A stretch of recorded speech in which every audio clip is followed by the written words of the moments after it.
now we're gonna get into my BTR. October is not really a month that I'm looking forward to. So nice, adorable. Let's start cleaning.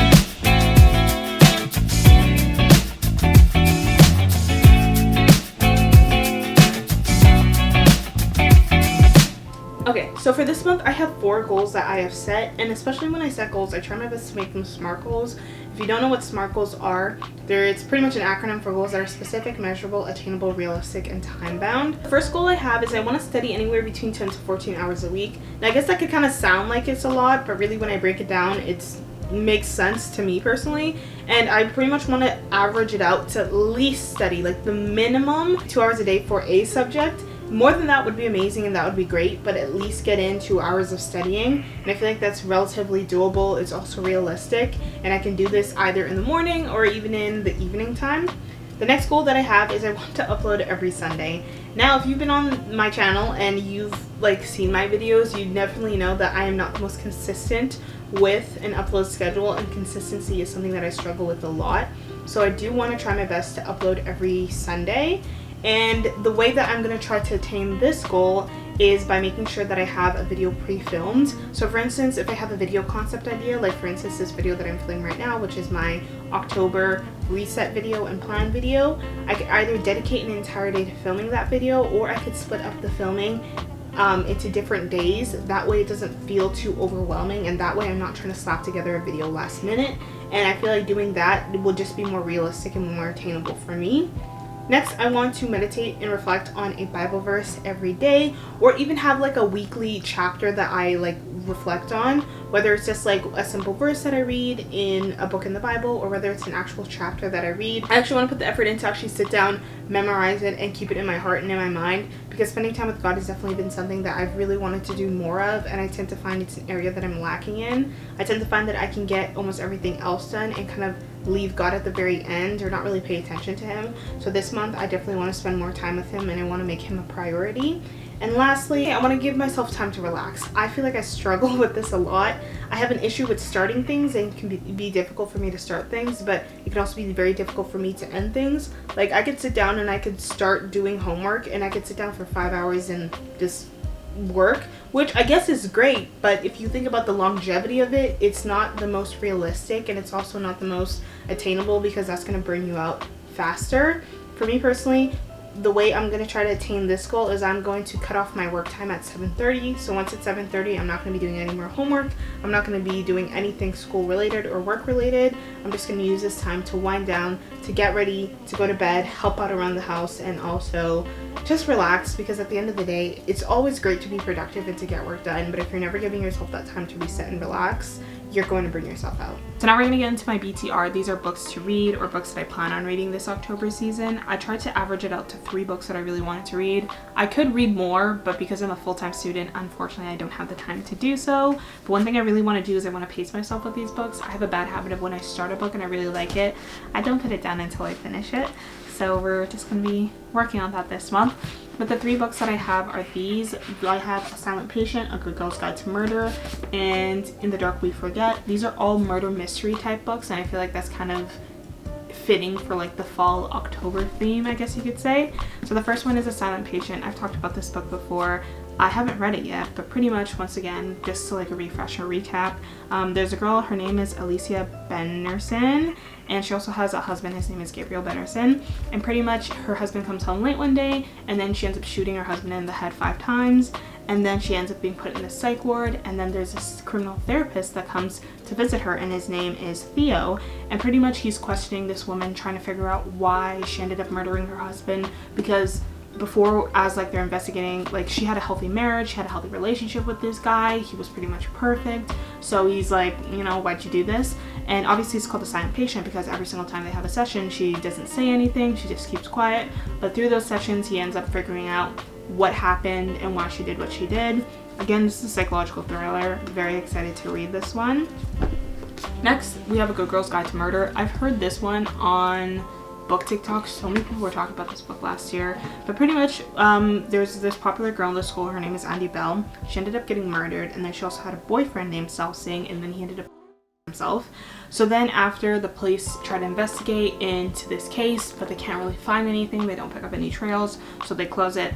5 years later, a girl named Pip, I believe, yeah, Pip, P-I-P, decides to re-examine this case for like her senior exit project, I believe.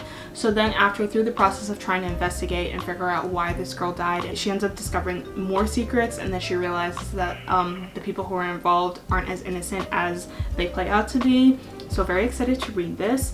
I also found out that this is a trilogy, so if I read this book and I really like it, I'll definitely be picking up the other two. And then last we have In the Dark We Forget. So pretty much this is a story about a girl, her name is Cleo, and pretty much she wakes up on the highway with amnesia and she can't remember what happened. She doesn't remember why she's there, and then she ends up going to the police to, like, you know, report everything that's happened. But then while she's at the police station, she figures out and realizes that her parents have gone missing shortly after they had won the lottery, and I believe the lottery was like it was a $47 million lottery ticket. So then through trying to like regain her memory and recover and find out like why she ended up on the mountain, or why she ended up on the mountain trailway, and trying to figure out like why her parents are missing, she ends up finding out more dark secrets about her family and her parents. So once again, very excited to read this. But yeah, those are the 3 books I'll be reading this October. So for this portion of the video, we're going to get into some of my monthly favorites. These are products that I use all throughout September that I really liked, and I'll definitely be repurchasing and I want to recommend to you guys to try. A lot of them are like body care related products, but I do have like 2 that aren't, so we're gonna start off with the 2 that aren't like body care or skincare related. So the first one is, I ended up getting a new phone in the beginning of September, and this is the iPhone 11 Pro. I really like it. The camera quality on this, such an upgrade. The phone that I had before this was the 6S, so yes, it was a very old phone, the one that I had. But specifically, I really like this case that I got off of Amazon. It is so adorable. I'll have it linked down below. And I don't know, it's really nice. It's very cute. So there's that. The next thing that I got off of Amazon were these headphones. I believe these ones were like I think they were either like $30 or $40. I really like these because not only are they Bluetooth connected, you can also use like a headphone jack if you need to, which I find is amazing for when I'm doing like voiceovers for my videos. But this also has, I believe it's like 36 hours of battery life since using these. They have never died on me. It connects to my phone really well. The sound quality is good. The only thing about these is they just aren't noise canceling, which I don't really mind, but I mean, at the end of the day, if you're paying anywhere between like $30 to $40 for a pair of headphones, that's kind of expected. But I feel like if you're looking for a cheap alternative off of Amazon, these ones are really good. They fit very nicely on my head like this, and they're just very easy to like just throw into my backpack and carry with me. So yeah. Next, we're gonna get into some of the body care stuff. So I've been getting into perfumes lately, and the 2 perfumes that I've absolutely been loving are the ones by Philosophy. First, I have the Pure Grace by Philosophy, and then I also have the Amazing Grace Ballet Rose by Philosophy as well. This one smells like that one rose perfume from Bath and Body Works. It just lasts longer. And then this one, I don't know, like you just smell so clean after you use the Pure Grace. I really like this one. I ended up getting the mini version, but I'm definitely gonna get the bigger one. But I like this because this lasts at least like 24 hours, and they also have a very elegant scent to them. They just smell very clean and they don't smell very heavy. So if you're definitely going for that, I would definitely recommend trying out these 2 perfumes. Next, in terms of body care, 2 things that I've really been loving is the Olay Ultra Deep Moisture. Well, this is the Olay Ultra Moisturizing, Ultra Hydrating Shea Butter Body Wash. This stuff smells so nice. Like, the smell is very clean. It's very lightweight, I guess you could say, and it's very moisturizing. Like, I use this to clean my body, and I feel clean when I come out of the shower, but I don't feel like my body's been stripped of any of the oils, and I also don't feel greasy. It's that really good balance of feeling moisturized and also feeling clean at the exact same time. And this also smells so good, and I've been using this and I definitely am going to use it again. It lathers up very well, and I don't know, it just makes my shower experience better, I guess you could say. And then in terms of moisturizer, I really like the Jergens Hydrating Coconut Moisturizer. This one is definitely a thicker lotion. I feel like now that we're entering a very cold season, at least here where I live, it's very cold and very dry, and this does an amazing job of moisturizing my skin and making sure I don't look ashy. So we always love that.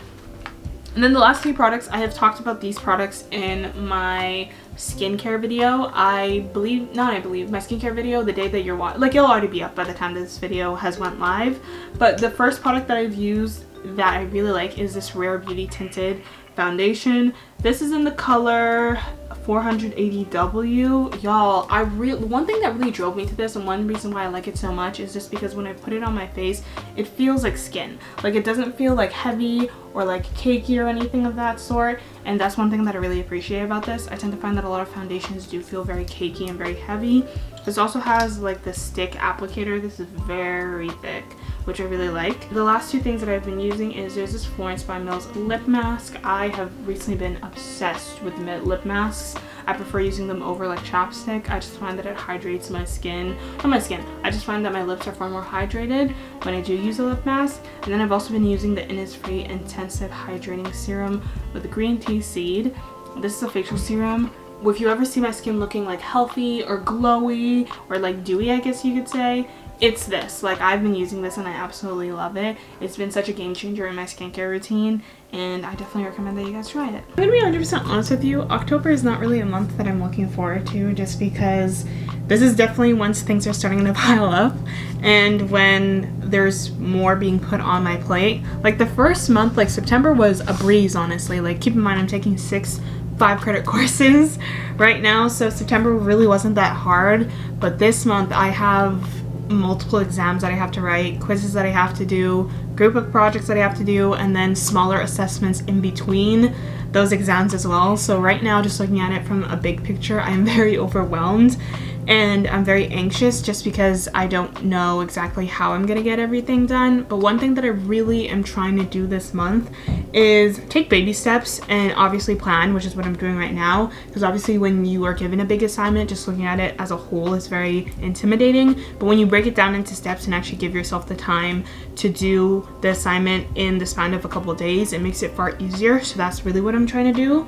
And then another thing that I'm trying to do as well is take breaks. I tend to find that I have a very bad habit of overworking myself. So I really want to ensure that at the end of the day, I'm giving myself the time to recharge, break, and relax, to make sure that I can wake up for the next day refreshed and just ready to conquer it. So yeah. So in terms of planning, I like to try to keep it as simple as I possibly can. The 3 pieces of software that I use is Google Calendar, Apple Calendar, and GoodNotes. I really like Apple Calendar, well, more so Google Calendar, just because it's free, it's easy to access, and on top of that, you can categorize everything by color. You can also make calendars for each of your events, and you can also have reminders for everything. That way you're staying on top of everything. I like Apple Calendar because when I fill everything out on Google Calendar, it automatically syncs to my Apple Calendar. And then GoodNotes I really like, since I use it to do all my note taking for school. Just having a planner on it makes it far easier. I found this template off of Pinterest and I will link it down below. I love this template. It is not only high quality, it also comes in a variety of different colors, and within the template in of itself, it comes with different formats or templates that you can use, and you can customize them and tailor them to whatever your needs are, which I really do appreciate and love. So right now I'm just looking at the monthly overview and I'm writing down everything that needs to get done.